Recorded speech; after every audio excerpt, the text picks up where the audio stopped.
মিষ্টি খেতে ইচ্ছা করছে, বাসায় যদি ময়দা আর একটুখানি গুঁড়া দুধ থাকে তাহলে 1.5 কেজি মিষ্টি আপনি বানিয়ে নিতে পারবেন ঘরেই।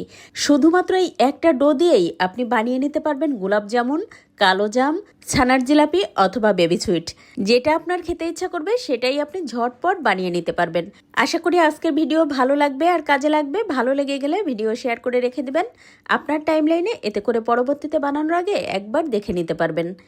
আজকে মিষ্টি বানাবো ডিম দিয়ে, তার জন্য 2টো ডিম ভেঙে নিলাম, সাথে দিয়ে দেবো 2 চা চামচ পরিমাণ চিনি, আরও দিয়ে দেবো 2 চা চামচ পরিমাণ রান্নার তেল।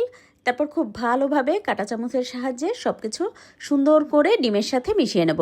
এটা ততক্ষণ পর্যন্ত নাড়তে হবে যতক্ষণ না পর্যন্ত চিনিটা খুব সুন্দরভাবে ডিমের সাথে গলে মিশে যাচ্ছে। আর এদিকে মিষ্টির মূল উপকরণ বানিয়ে নেব। দিয়ে দেবো আধা কাপ পরিমাণ ময়দা, সাথে দিয়েছি ওই যে 70 টাকার 1 প্যাকেট দুধ, 1 কাপেরও একটু কম হয়েছিল। তার সাথে 1 চা চামচ পরিমাণ দিয়ে দেবো বেকিং পাউডার। তারপর খুব ভালোভাবে হাত দিয়ে সব কিছু মিশিয়ে নিয়ে একটু একটু ডিমের মিশ্রণ দিয়ে বেশ ভালোভাবে নরম আঠালো একটা ডো করে নেব। এখানে ইচ্ছা করলে আপনি আধা চা চামচ পরিমাণ বেকিং পাউডার আর আধা চা চামচ পরিমাণ বেকিং সোডা দিয়ে একসাথে করতে পারেন, সেটা আরও সফট হয়। তারপর তো দেখলেন এই সবটুকু ডিম দিয়ে আমি একেবারে নরম আঠালো একটা ডো করে নিচ্ছি।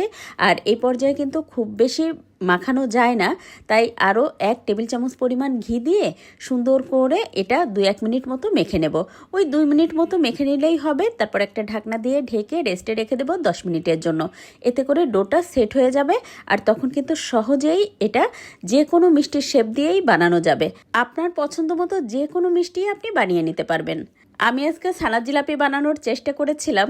হঠাৎ করে বানানোর সময় একটা দুঃসংবাদ আসছে, আর তখন তো রান্নাটা ফেলে রেখে চলে যাওয়া যায় না, তাই বড় বড় করে এটা বানিয়ে নিয়েছিলাম। পরে আজকে যখন ভিডিওটা এডিট করছিলাম ঠিক তখনই মনে হচ্ছিল এটা তো আমি গোলাপ জামুন অথবা কালো জামের শেপ দিয়ে নিতে পারতাম, তাহলেও দ্রুত হতো। যাই হোক, তখন তো মাথা থেকে চলে গেছে, এমনিতেই খবরটা খারাপ ছিল। তারপরে এই যে একটু বড় বড় করে নিয়েছি। আপনারা কিন্তু আমার মতো বড় বড় করবেন না, একটু ছোট ছোট করবেন, তা না হলে ভাজতেও এটা সমস্যা হয়। আর যখন আপনি শিরায় দিবেন তখন তো ফুলে ফেপে এটা 3 গুণ হয়ে যায়। যাই হোক, আজকে মিষ্টির মূল উপকরণ চিনির শিরা বানিয়ে নেব। তার জন্য 2 কাপ চিনির মধ্যে দিয়েছিলাম 6 কাপ পরিমাণ পানি, সাথে 3টা এলাচ আর দিয়েছি একটা বড় দারচিনি। তারপর 4-5 মিনিট জাল করে নিয়েছি। এখন তো মিষ্টি ভাজার জন্য চুলায় অন্য একটা প্যানে বেশ খানিকটা পরিমাণ তেল মোটামুটি একটু গরম করে তার মধ্যে একটা একটা করে মিষ্টি দিয়ে দেব। এবার একটু সময় নিয়ে চারপাশে সুন্দর করে লাল লাল করে ভেজে নেব। আমি একটু বেশি লাল করেছিলাম। এবার সরাসরি মিষ্টিটা গরম অবস্থায় গরম শিরার মধ্যে দিয়ে তারপর চুলার জাল হাই করে দিয়ে এটা একটুখানি নেড়ে মিশিয়ে দিয়ে ঢাকনা দিয়ে ঢেকে মোটামুটি মিডিয়াম আছে এটা 15 মিনিট মতো আমি রান্না করে নিয়েছি। আর এর মধ্যে কিন্তু আমি একবারও ঢাকনা খুলিনি। ঠিক 15 মিনিট পরে ঢাকনাটা খুলে দেখতেই পাচ্ছেন আমার মিষ্টির কি অবস্থা।